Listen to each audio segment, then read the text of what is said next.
Well, we got this thing out. It's nice and warm.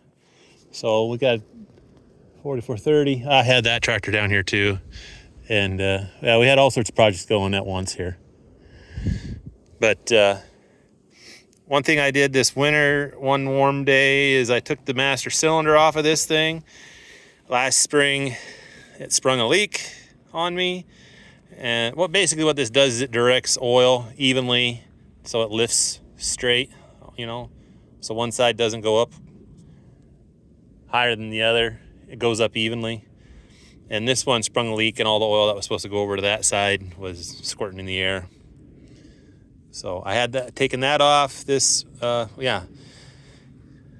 it to John Deere to let him rebuild it. And oh boy, I could have probably bought 4 salvage cylinders for what that cost me.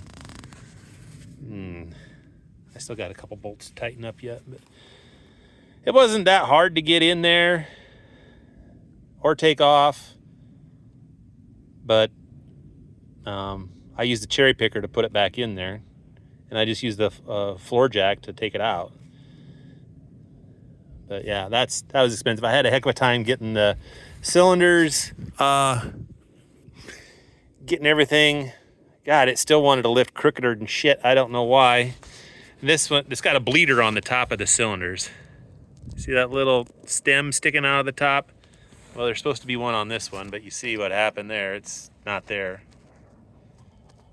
So, have to get an easy out or something. But I don't know. I couldn't get it. That side over there was heavy, would not lift up. It'd go up a third of the way, and that was it. This side would go up all the way. Finally, I got so mad, I brought the loader down and lifted the heavy side up. Now it works fine. Just gave it a lift to even it out, and now it goes up and down straight. So I have no idea. It's supposed to rephase itself, with this cylinder in the bottom. It's I don't know.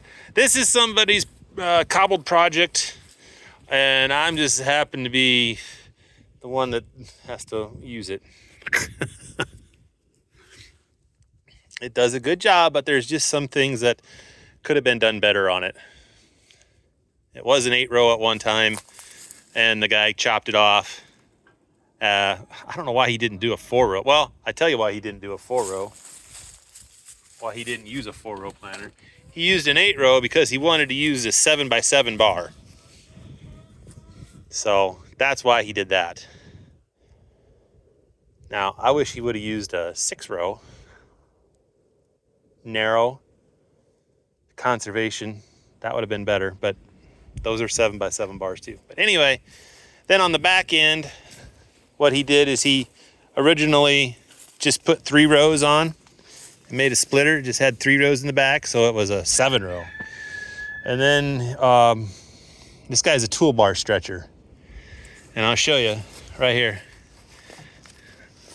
Get my marker out of the way here.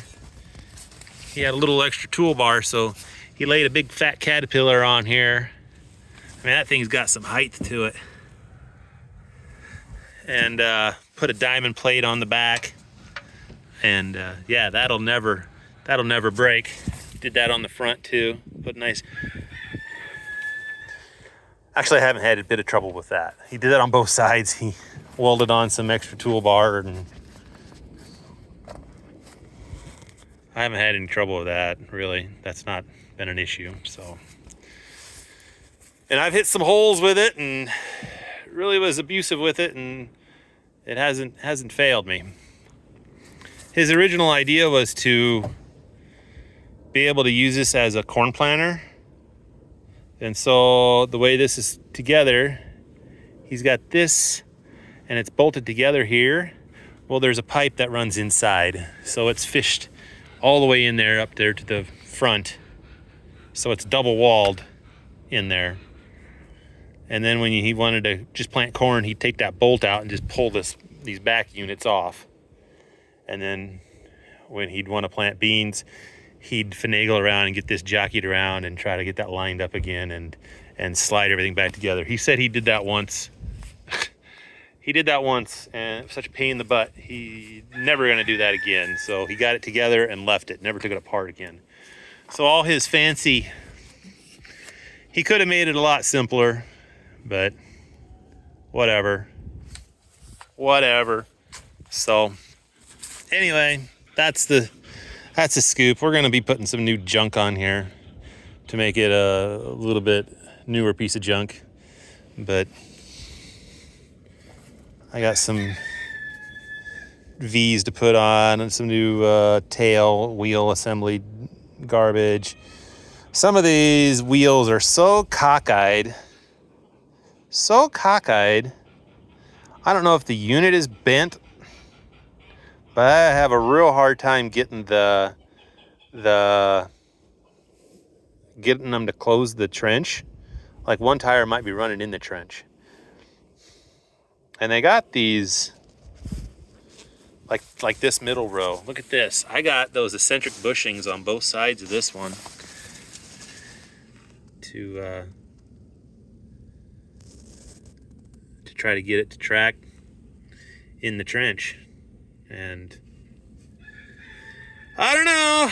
I may have to take a look at this piece right here, see if that's, I don't know. I just think the damn thing's bent or something, but which could possibly happen when you get to turning with it.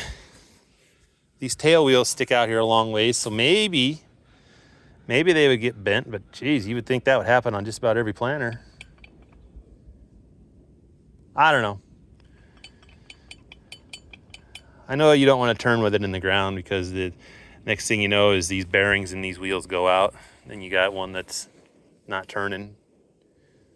But anyway, that's enough of this garbage. We'll get something more interesting to watch later on, I guess.